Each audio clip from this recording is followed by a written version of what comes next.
Hello दोस्तों, तो जी हाँ, क्या हाल है आप लोगों के। उम्मीद करता हूँ कि आप सब लोग खैर खैरियत के साथ अपने घरों में ठीक ठाक होंगे। अच्छा, आज का जो लेक्चर है हमारे पास वो बेसिकली वेब डिज़ाइनिंग का फोर्थ लेक्चर है।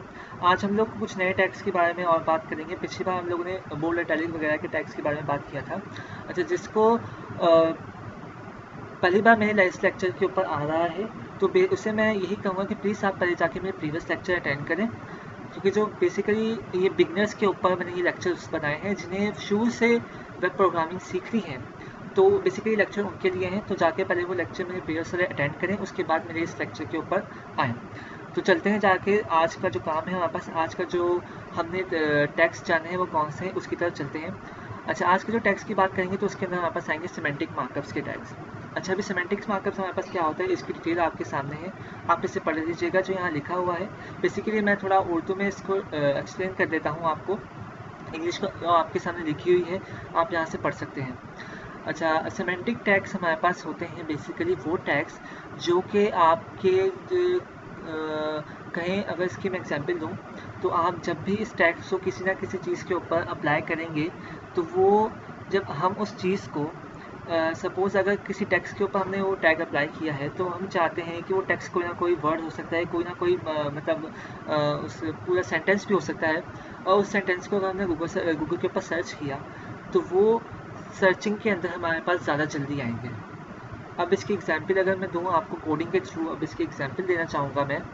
चलते हैं जाके आप देखते हैं, वहाँ पे इसकी कोडिंग करते हैं और इन टैग्स के बारे में भी जानते हैं। तो यहाँ मेरे पास एक फ़ाइल क्रिएट हुई हुई है। इस फाइल के अंदर कुछ नहीं है, जस्ट मैंने HTML का जो है एक बेसिक स्ट्रक्चर बना के तैयार किया था अपने पास। इसे ओपन कर लिया मैंने गूगल क्रोम के ऊपर। अब इसको बेसिकली ओपन भी करना है यहाँ एडिट करने के लिए नोटपैड के ऊपर। ये हमारे पास आ गया नोटपैड। अब देख सकते हैं यहाँ पे इसके अंदर कुछ नहीं लिखा हुआ सिवाय HTML का जो बेसिक स्ट्रक्चर है। हमारे पास HTML हमने टैग स्टार्ट करवाया, क्लोज करवाया, हेड टैग स्टार्ट करवाया, उसे क्लोज करवाया, बॉडी टैग स्टार्ट और बॉडी टैग क्लोज, और टाइटल के अंदर हमने स्टार्ट और टाइट करवाया था, और उसके अंदर लिखा था हमने लेक्चर नंबर 4, और टाइटल टैग करवाया क्लोज। अब यहाँ पे आते हैं हम लोग, तो यहाँ पे हम लोग बात करेंगे सेमेंटिक टैग्स के बारे में हम लोग आज बात करने वाले हैं। फाइल को करता हूँ Ctrl+S करके सेव, और चलते हैं अपने ब्राउज़र की तरफ जहाँ ये फाइल हमने लोड करवाई थी, ओपन करवाई थी, और यहाँ करते हैं आके इसकी रिफ्रेश। तो यहाँ देख सकते हैं सिमेंटिक टैग्स हमारे पास सामने आ चुके हैं। अब सिमेंटिक टैग्स तो बात हो गई कि वो टैग्स हैं जो कि हमारे पास जहाँ भी अप्लाई होते हैं किसी चीज़ के ऊपर, या किसी सेंटेंस या किसी टेक्स्ट के ऊपर, हमारे वेब पेज के ऊपर, तो वो सर्चिंग इंजन में उस चीज़ को ज़्यादा जल्दी लेके आते हैं। सिर्फ उसका काम ये नहीं है इन टैग्स से कि वो ज़्यादा जल्दी उन चीज़ को लेके हमारे पास सामने आते हैं सर्चिंग इंजन के ऊपर, बल्कि उनके अंदर एक कोई ना कोई मीनिंग उस टैग के अंदर छुपी हुई होती है उनकी, जो खास बनाती है उन टैग्स को, जिनकी वजह से वो टैग सर्चिंग के अंदर हमारे पास ज़्यादा जल्दी आते हैं। तो अब जानते हैं कि हमारे पास ये टैग्स कौन कौन से हैं। एक पैराग्राफ का टैग यहाँ पे मैं स्टार्ट करवाता हूँ जिसमें लिखता हूँ वेब डिज़ाइनिंग लेक्चर नंबर 4। यहाँ पैराग्राफ का टैग मैंने करवाया क्लोज। अच्छा, अब मैं इसको यहाँ से थोड़ा नीचे जाके जो है अपने पास कॉपी पेस्ट कर लेता हूँ। कॉपी मैंने कर लिया, अब मैंने कर लिया पेस्ट। थोड़ा यहाँ डिफरेंस देता चाहिए, अच्छा वेब डिज़ाइनिंग में थोड़ा स्पेस देते हैं यहाँ पे, और जी। तो अब मैं करता हूँ इस फाइल को Ctrl+S करके सेव। अब जाते हैं, जाके रिफ्रेश करते हैं अपने ब्राउज़र को, तो यहाँ हमारे पास वो पैराग्राफ लिखे आ चुके हैं जो हमने यहाँ लिखे। अब बारी आती है कि हमारे पास पहला टैग सिमेंटिक का कौन सा हम लोग देखने जा रहे हैं। पहला टैग है हमारे पास स्ट्रॉन्ग का टैग जी। स्ट्रॉन्ग टैग स्टार्ट करवाया, स्ट्रॉन्ग टैग करवाया हमने यहाँ आके क्लोज। अब स्ट्रॉन्ग टैग क्या करेगा, हम सबसे पहले वो देखते हैं। फाइल को Ctrl+S करेंगे, सेव किया, और चलते हैं रिफ्रेश किया अपने ब्राउज़र को। यहाँ देखिए उसने क्या किया कि डिज़ाइनिंग के ऊपर जहाँ ये टैग इस्तेमाल हुआ था उसे थोड़ा उभार दिया, जैसे कि थोड़ा उसे हमारे पास उभार के सामने लेके आया। उससे थोड़ा उसने उसके जो थिकनेस थी उस टेक्स्ट की उसने थोड़ी बढ़ा दी। अच्छा, बेसिकली यही काम हमारे पास बोल्ड भी करता है कि हमारे टेक्स्ट को बोल्ड करके दिखाता है, और वही काम हमारे पास यहाँ पे स्ट्रॉन्ग ने भी किया। अच्छा, बोल्ड की टैग की बात करूँ तो उसको भी दिखा देता हूँ कि वो हमारे पास क्या करता है, ताकि आपको दोनों बातें नज़र आ जाए सामने ही। सेव किया, फाइल को रिफ्रेश करेंगे तो बोल्ड ने भी वही काम, देख सकते हैं आप, बोल्ड भी बेसिकली हमारे टेक्स्ट को उभारा और थिकनेस उसने ज़्यादा कर दी। तो स्ट्रॉन्ग ही बेसिकली वही काम करता है जो बोल्ड ने किया, लेकिन इसका खास मकसद ये होगा हमारे पास कि जहाँ जहाँ ये स्ट्रॉन्ग टैग्स हमारे पास इस्तेमाल हुआ होगा, वो चीज़ हमारे पास ज़्यादा जल्दी सर्चिंग के अंदर आएगी। तो ये बात होगी हमारे पास स्ट्रॉन्ग की। अब बात करते हैं आगे, हमारे पास जो दूसरा टैग है वो है हमारे पास EM का, कि जो EM है हमारे पास वो क्या काम करेगा। अब EM देखते हैं कि EM ने क्या काम किया। सेव करवाया और EM ने हमारे पास काम किया। बेसिकली EM ने हमारे पास जो टेक्स्ट हमारे पास डिजाइनिंग करता है उसे थोड़ा स्टाइल किया, थोड़ा इटैलिक की फॉर्म में उसे लेके आया। जैसे इटैलिक काम करता है थोड़ा टेढ़ा कर देता है, वैसे ही अब इटैलिक का भी काम समझा देता हूँ यहाँ पे कि वो क्या काम करता है। बेसिकली आप लोग जानते हैं, पिछले लेक्चर में हम लोगों ने किया था इटैलिक का टैग, लेकिन यहाँ समझाने के लिए ज़्यादा ज़रूरी है कि दोनों टैग्स को इस्तेमाल करके दिखाया जाए आप लोगों को।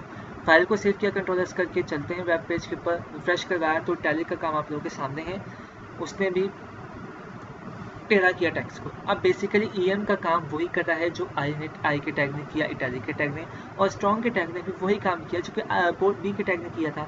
तो ये जो EM और स्ट्रॉन्ग के जो टैग है, ये हमारे पास सिमेंटिक एलिमेंट्स कहलाएंगे, जो कि वेब सर्चिंग के अंदर ज़्यादा जल्दी हमारे पास चीज़ों को हमारे पास सामने लेके आते हैं, जहाँ जहाँ ये अप्लाई हुए होंगे जिन चीज़ों के ऊपर। और इन टैग्स की एक अपनी ख़ास अहमियत होती है कि ये एक ना कोई मतलब रखते हैं अपने अंदर, कोई ना कोई मीनिंगफुल इन्फॉर्मेशन होती है जिनके ज़रिए ये चीज़ें हमारे पास सर्चिंग के अंदर ज़्यादा आती हैं। अब बात हो गई हमारे पास EM के टैग की और स्ट्रॉन्ग के टैग की। अब बात करते हैं हमारे पास एक सपोज, अब बात करते हैं अगला टैग है हमारे पास, उसको जाके चल के देखेंगे। लेकिन ब्लॉक कोड का टैग वो हमारे पास कहलाता है ब्लॉक कोड।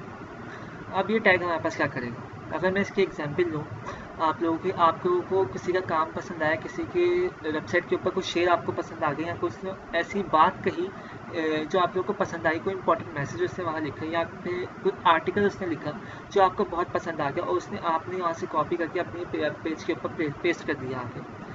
अब ये काम तो हो गया आपके पास डन। अब सपोज़ अगर उस ऑथर ने कभी आप सर्चिंग की वेबसाइट की, कोई सर्चिंग कर रहा है तो आपका वेब पेज उसके सामने आया। अब उसने देखा कि ये तो वही उसका मैसेज है, कोई इंपॉर्टेंट मैसेज है जो उसने अपना पर्सनली लिखा था अपनी वेब पेज के ऊपर, तो आपने उसे अपने वेब पेज के अंदर इस्तेमाल किया हुआ है। तो वो देखेगा जाके आपकी कोडिंग के ऊपर कि क्या इसने ये ऐसे ही कॉपी पेस्ट कर दिया है, या उसने कोई ना कोई मेरा रेफरेंस वहाँ दिया है कि ये जो इंपॉर्टेंट मैसेज है इसका ऑथर, ओरिजिनल ऑथर मैं हूँ, इसका ओरिजिनल ऑनर मैं हूँ, कोई ना कोई शनाख्त वहाँ छोड़ी है इसने या नहीं, कोई ना कोई मेरी पहचान छोड़ी है या नहीं। तो बेसिकली वहाँ से कॉपी पेस्ट करना डायरेक्ट किसी और के मैसेज को अपने वेब पेज के अंदर ये गलत कहलाएगा। तो आपके ऊपर इस पर कोई स्ट्राइक्स वगैरह भी आ सकती हैं आपके पास। तो आप लोगों को प्रॉपर तरीके के साथ काम करना होगा कि अगर आप लोगों को किसी का मैसेज पसंद आया है तो उसको अपने वेब पेज के अंदर इस्तेमाल करने के लिए जो हमारे पास एक टैग इस्तेमाल होता है वो होता है ब्लॉक कोड, जिसके अंदर आप वो अपना मैसेज भी अपने जो है लिखते हैं, और साथ ही साथ उस शख्स की कोई ना कोई पहचान भी वहाँ छोड़ते हैं। अब मैं यहाँ एक एग्जांपल दूँ ब्लॉक कोड की कोडिंग की, तो मैंने यहाँ फाइल के ऊपर वापस आते हैं, यहाँ पेस्ट करता हूँ। अब यहाँ पे है ब्लॉक कोड, आप देख सकते हैं यहाँ पे हमारे सामने है ब्लॉक कोड स्टार्ट किया हुआ है, और यहाँ ब्लॉक कोड यहाँ पे आके हमारे पास क्लोज भी हुआ हुआ है। अब ब्लॉक कोड के अंदर मैंने वो मैसेज जो मुझे पसंद आया वो आ चुका है, यहाँ पे पैराग्राफ की टैग के अंदर हमने लिख दिया है। अब साथ ही साथ बात हो गई उसके इंपॉर्टेंट मैसेज तो लिख गया, उसकी कोई ना कोई पहचान, कोई ना कोई शिनाख्त तो छोड़नी होगी ना। तो बेसिकली हमने क्या करना है, साथ में लिखना है साइट इज इक्वल किया और इन्वर्टेड कॉमास के अंदर उसका लिंक, वहाँ से जो इसकी साइट का जो लिंक होगा वो हमें यहाँ पे आके पेस्ट कर देना है, जिससे हमें पता चल सके अगर वो ऑथर हमारी कोडिंग देखना चाहता है कि यहाँ पे एक्सेस कर लेता है हमारी कोडिंग को, तो वो देखता है इधर कि हाँ भाई इसने मेरा यहाँ शनाख्त यूज़ की है, तो कोई बात नहीं, जाने दो मैसेज, क्योंकि यहाँ मेरी शनाख्त मौजूद है। तो ये प्रॉपर काम होगा हमारे पास किसी के मैसेज को अपनी साइट के अंदर इस्तेमाल करने का, किसी के आर्टिकल को या किसी के इम्पोर्टेंट बात को अपनी वेबसाइट के अंदर शो करवाने का ये तरीका हमारे पास है पूरा प्रॉपर ब्लॉक कोड का जो तरीका है, जो ब्लॉक कोड हमारे पास टैग है वो इस्तेमाल होता है इस काम के लिए। तो बेसिकली अब बात क्लियर हो जाती है ब्लॉक कोड की भी कि मैसेज हमारे पास पैराग्राफ के अंदर शो करवाया और साइड के बाद इज इक्वल देके इन्वर्टेड कॉमास के अंदर हमने उस साइट का लिंक दिया और इसकी पहचान, इसकी शनाख्त यहाँ लिखवाई और इन्वर्टेड कॉमास को क्लोज करवा दिए। तो ये बात हो गई हमारे पास ब्लॉक कोड की। आई होप कि आप लोगों को क्लियर हुआ होगा कि बाकी ब्लॉक कोड हमारे पास किस लिए काम में यूज होता है, किस काम के लिए हमारे पास इसका पर्पस जो है हमारे पास क्रिएट हुआ था ब्लॉक कोड का। अच्छा, अब आगे चल के बात करते हैं कि हमारे पास आगे कौन सा टैग आ रहा है। तो बेसिकली आगे बात करें तो अब हमारे पास आगे टैग कौन सा आएगा। कोडिंग के अंदर चल के मैंने कुछ यहाँ कोडिंग लिखी हुई है। अब बात करते हैं हमारे पास, अच्छा अगला टैग है हमारे पास एबर का।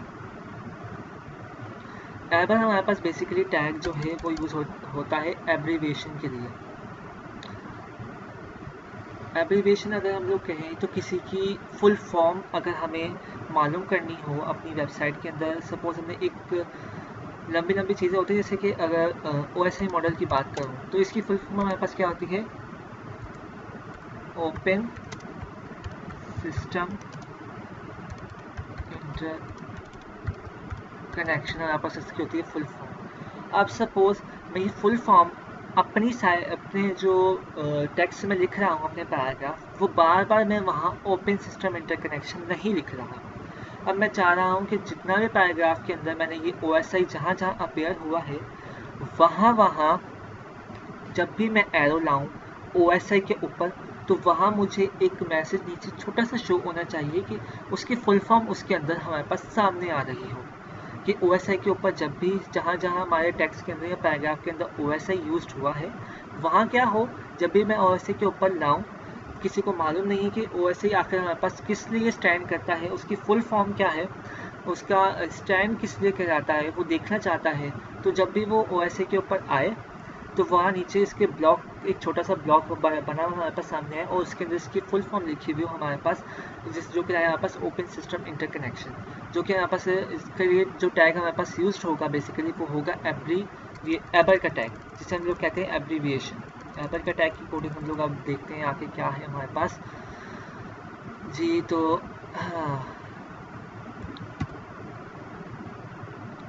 ये हमारे पास है एबर की टैग की कोडिंग। अच्छा, अब क्या हुआ है हमारे पास,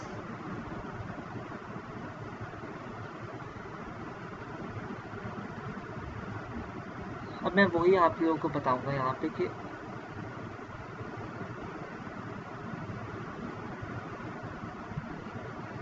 सपोज मैं यहाँ पे एक पैराग्राफ का टैग शो स्टार्ट करता हूँ जिसमें लिखा हुआ है कि OSI is designed for network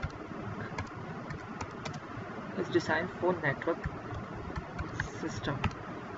ये कह सकते हैं कि OSI जो है हमारे पास किसी डिज़ाइन हुआ है, OSI जो है is design for network system, कि हमारे पास OSI डिज़ाइन हुआ है किसी नेटवर्क सिस्टम के लिए।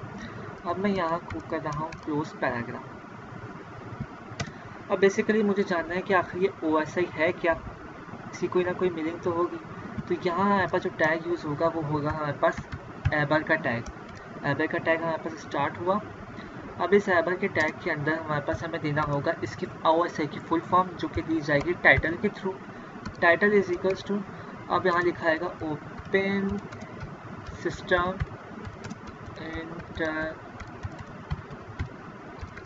हमारे पास फुल फॉर्म आ गई। टैग यहाँ पे हमने किया क्लोज। अब जहाँ OSI के ऊपर हमने देना है ना कि OSI के ऊपर ये लिखा हुआ है, तो वहाँ जाके हम लोग करेंगे एबर का टैग क्लोज। अब हमने यहाँ एबर का टैग कर दिया क्लोज, ठीक है। पैराग्राफ का टैग स्टार्ट कर रहा है, पैराग्राफ का टैग क्लोज कर रहा है। यहाँ हमने पूरा लिख दिया एक पैराग्राफ के अंदर OSI is design for network system. अब हमने देखना है कि इस OSI के ऊपर हमें पास लिखा नहीं चाहिए इसकी फुल फॉर्म, तो उसके लिए हमारे पास होगा एबर का टैग यूज्ड। अब OSI से पहले करेंगे एबर का टैग स्टार्ट और एबर का टैग OSI के बाद करेंगे क्लोज। अब एबर के टैग के अंदर हमें उसका टाइटल देना होगा ताकि वो हमारे पास अपीयर हो इस OSI के ऊपर कि आखिर उसकी फुल फॉर्म क्या है। तो टाइटल के अंदर दिया हमने open system interconnection, inverted commas close करवाए। अब इस फाइल को करेंगे सेव। अब जाकर देखते हैं कि हमारे पास यहाँ रिफ्रेश करते हुए कुछ आया है लिखा हुआ या नहीं। तो बेसिकली आप देख सकते हैं हमारे पास क्या हुआ है। अच्छा, अब जो ये डिड यू एवर स्टॉप वाला जो है ना मैसेज, ये ऊपर ब्लॉक कोड वाला है हमारा, जो कि हमने पहले डिस्कस किया था। अब जो असल जो काम हो रहा है हमारे पास आया कहाँ है, यहाँ OSI वाला। OSI is design for network system. अब हमने उस पर ऊपर अप्लाई कर दिया है। अब मुझे जानना है कि आखिर OSI हमारे पास स्टैंड किस लिए करता है, गए OSI के ऊपर। अब आप देख सकते हैं नीचे एक ब्लॉक में लिखा हुआ आ रहा है ओपन सिस्टम इंटरकनेक्शन, और यहाँ थोड़ा OSI को भी हाईलाइट कर दिया गया है नीचे डॉट डॉट की फॉर्म में लाके। तो बेसिकली ये हमारे पास होता है एक टैग, एबर का टैग, जो कि हमारे पास यूज होता है किसी भी वर्ड की फुल फॉर्म जानने के लिए, या किसी भी टेक्स्ट की फुल फॉर्म जानने के लिए, अगर उसकी हर जगह उसकी फॉर्म शो ना की गई हो। बेसिकली ये एब्रिविएशन का टैग है किसी की भी फुल फॉर्म जानने के लिए कि आखिर वो वर्ड किसके लिए स्टैंड करता है। अच्छा, अब बात हो गई एबर की भी। अब मैं यहाँ से थोड़ी कुछ कोडिंग अब जानते हो, जाके देखते हैं यहाँ पर जो नेक्स्ट कोडिंग है वो हमारे पास क्या काम करेगी। अच्छा, अब जो नेक्स्ट हमारे पास कोडिंग है वो है हमारे पास कोडिंग, बल्कि मैं खुद ही यहाँ लिखता हूँ आपको समझाने के लिए। पैराग्राफ का एक टेक्स्ट मैंने दोबारा कराया क्लोज। अब मैंने इसमें लिखा वही वेब डिज़ाइनिंग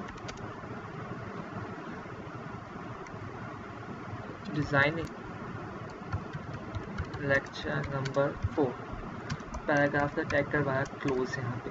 अब एक और टैग है जो कि हमारे पास यूज होता है किसी भी अगर चीज़ को हमें हाईलाइट करना है तो उसके लिए हमारे पास यूज होगा साइट का टैग। सपोज मैं करवाना चाह रहा हूँ वेब डिज़ाइनिंग को हाईलाइट,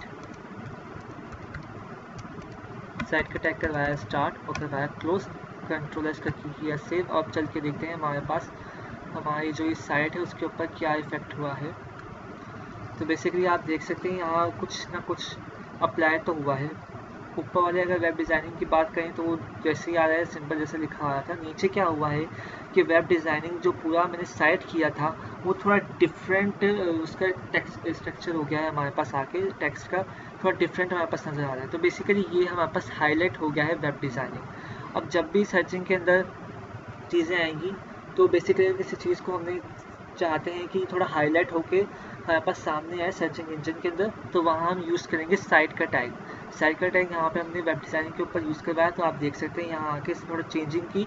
अब ये जो है वेब डिज़ाइनिंग यहाँ थोड़ा हाईलाइट हो गया, थोड़ा डिफरेंट जो है टेक्स्ट हमारे पास नज़र आ रहा है। अब ये हो गई हमारे पास साइट की टैग के बारे में बात। अब देखते हैं जाके हमारे पास अगला टैग यहाँ पर कौन सा आ रहा है। अच्छा, अब अगला जो टैग है हमारे पास वो आ रहा है हमारे पास ये मेरा आई थिंक हमारे पास है, जी हाँ। तो अगला जो हमारे पास टैग है वो हमारे पास है डेफिनेशन का टैग। अभी डेफिनेशन का टैग हमारे पास क्या काम करेगा, साइट के टैग के अंदर ही चेंजिंग करवाते हैं, बल्कि नीचे इसका काम करते हैं कॉपी पेस्ट करवाते हैं इसको यहाँ पे। अब डेफिनेशन टैग है हमारे पास DFN लिखा हमारे पास यहाँ आके DFN, कंट्रोल एस करके किया सेव। अब जाके देखते हैं कि आखिर इसने हमारे पास क्या काम किया। बेसिकली यहाँ थोड़ा जूम मैं कम करूँ ताकि आप लोगों को थोड़ा नज़र आए। तो जी बेसिकली यहाँ इसने क्या काम किया हमारे पास DFN ने आके, यहाँ भी देख सकते हैं आप थोड़ा डिफरेंट काम किया है इसने, कि वेब डिज़ाइनिंग जो हमने लगाया था जिसके ऊपर DFN का टैग, वो यहाँ पे थोड़ा डिफरेंट होकर नज़र आ रहा है। बेसिकली साइट का काम ये करेगी कि अच्छा यहाँ पर आप लोगों को ये कंफ्यूजन हो रही होगी कि वेब डिज़ाइनिंग साइट की जो स्ट्रक्चर आ रहा था वेब डिज़ाइनिंग का, जो टेक्स्ट के अंदर चेंजिंग आई थी, वही सेम चेंजिंग यहाँ पे वेब डिज़ाइनिंग जहाँ पे मैं DFN टैग इस्तेमाल किया है वहीं आई है। लेकिन आपको एक बात बताऊँ कि साइट का जो टैग है वो हमारे पास हाईलाइट कर रहा है, हाईलाइट कर रहा है उस टेक्स्ट को हमारे पास सर्चिंग इंजन के अंदर हाईलाइट करके शो करवाएगा। और यहाँ पर डेफिनेशन का जो टैग है वो हमारे पास, सपोज आपने कोई डेफिनेशन लिखी है किसी चीज़ की, आप सर्च करें वेब डिज़ाइनिंग के ऊपर, डेफिनेशन को आप लोगों को मालूम करनी है कि वेब डिज़ाइनिंग का डेफिनेशन जानना चाहते हैं हमारे पास, तो यहाँ पे डेफिनेशन का टैग उसीलिए यूज़ हुआ है। जब सर्चिंग इंजन के अंदर आप वेब डिज़ाइनिंग की डेफिनेशन को सर्च करेंगे तो यहाँ सर्चिंग के अंदर जहाँ भी इसे DFN मिलेगा ना, सपोज आपके पेज के ऊपर, तो उसको सर्चिंग इंजन में हमारे पास ज़्यादा जल्दी लेके आएगा, शो करवा देगा आपको वेब डिज़ाइनिंग की डेफिनेशन। अच्छा, अब ये बात हो गई हमारे पास DFN की। अब हमारे पास कुछ टैग्स और हैं, उसकी बात करूँ आप लोगों के सामने तो वो कहलाएंगे हमारे पास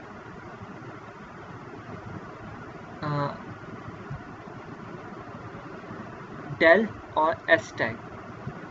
अच्छा, यहाँ बेसिकली इसके अंदर मैंने 3 टैग आप लोगों के सामने लेके आया हूँ। यहाँ पे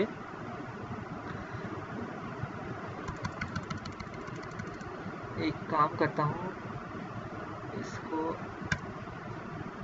खुद ही टाइप करके बताता हूँ ताकि आप लोगों को थोड़ा समझ में आए। पैराग्राफ का टैग हमने बनाया। अब मैंने सपोज हमारे पास जो टैग अगला आ रहा है वो डेल का टैग हमारे पास आएगा। डेल का टैग हमारे पास ये करता है कि आप लोगों ने दराज के ऊपर देखा ही होगा जाके, या कोई भी शॉपिंग साइट्स अगर आप लोग जाके इस्तेमाल करते हैं तो वहाँ पे कुछ असल प्राइस लिखी हुई होती है और फिर उसके ऊपर कट लगा हुआ होता है, एक लाइन कटिंग की गई होती है। उसके बाद लिखा हुआ आता है अगर सपोज ओरिजिनल प्राइस है हमारे पास 2000 और उसके ऊपर कट लगा के आप लोगों को शो करवाया जाता है कि डिस्काउंट के बाद हमने इसको रखा है 10,000 का, सॉरी 1000 का। सपोज अगर आ रहा है 20,000, ओरिजिनल प्राइस आ रही है, उसके बाद फिर आपको उसकी न्यू प्राइस डिस्काउंट के बाद आपको शो करवाई जाती है, वो करवाई जाएगी 10,000। तो उसके लिए बेसिकली जो टैक्स इस्तेमाल होते हैं कटिंग पर्पस के लिए वो हमारे पास होते हैं डेल के। अब वो काम किस तरीके से करेंगे आपको बताना चाहूँगा। ओरिजिनल प्राइस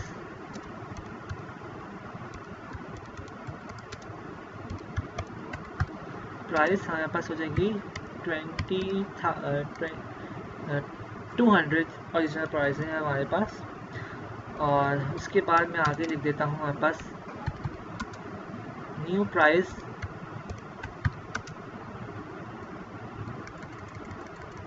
डिस्काउंट प्राइस कर लेते हैं। चलिए, डिस्काउंट आफ्टर डिस्काउंट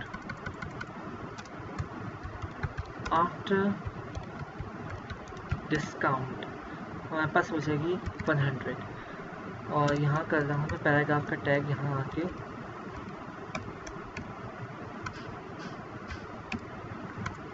क्लोज।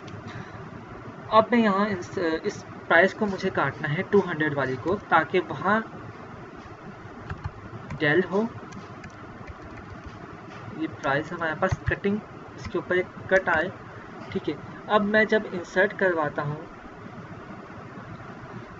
इस चीज़ को हमारे पास सामने हमारे, अच्छा अब न्यू प्राइस को हमने शो करवाना है जो कि 100 वाली की थोड़ी हाईलाइट होके दिखे, तो इसके लिए जो टैग है वो हमारे पास होगा इंस का टैग स्टार्ट हुआ यहाँ पे आके, और इंस का टैग हुआ हमारे पास आके क्लोज।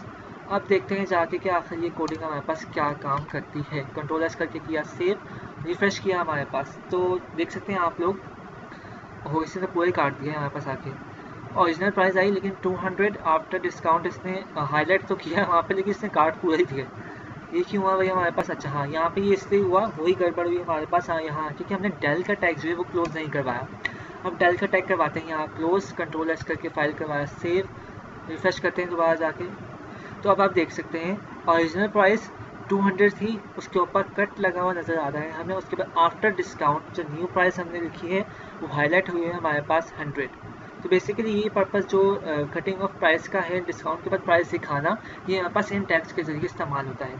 अच्छा, अब जो टैग यूज़ हो रहा है हमारे पास ज़्यादातर, वो हमारे पास यूज़ हो रहा है, अच्छा डेल टैग हमारे पास एक कटिंग पर्पस के लिए यूज़ होता है, और एक और टैग है जिसको हम कहते हैं एस।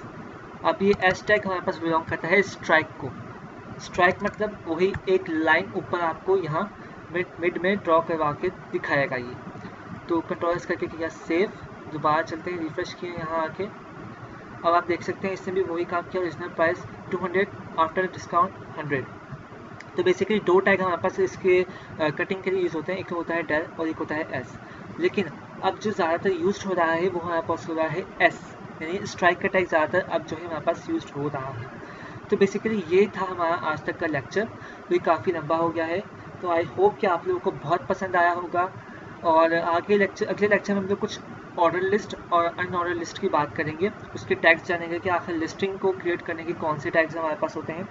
तो मुलाकात होगी आपके साथ अगले लेक्चर में, नए लेक्चर के अंदर। सो तब तक के लिए आप अपना प्लीज़ अच्छा ख्याल रखें, और प्लीज़ अगर आप लोग को ये लेक्चर पसंद आया हो, मैं आगे ऐसे लेक्चर और भी लेके आने वाला हूँ उर्दू के अंदर वेब डिज़ाइनिंग के, ताकि आपको आसान से आसान तरीके की आपको वेब डिज़ाइनिंग समझाई जा सके। और आई होप कि आप लोगों को अच्छा लगा हो। तो प्लीज़ इस वीडियो को लाइक कीजिए, शेयर कीजिए और कमेंट में मुझे बताइए कि आखिर आप लोगों को कैसे लग रहे हैं लेक्चर। कोई प्रॉब्लम है तो भी वो मुझसे शेयर कीजिए कमेंट के अंदर। और मेरे चैनल को सब्सक्राइब कीजिए प्लीज़, और बेल आइकन को भी दबा दीजिए ताकि मेरी अगली जो आने वाली वीडियो है डिज़ाइनिंग के ऊपर वो भी आपको बहुत जल्द मिल सके। तो तब तक के लिए अल्लाह हाफ़िज़। अब मुलाकात होगी आपसे नेक्स्ट लेक्चर में इंशाल्लाह।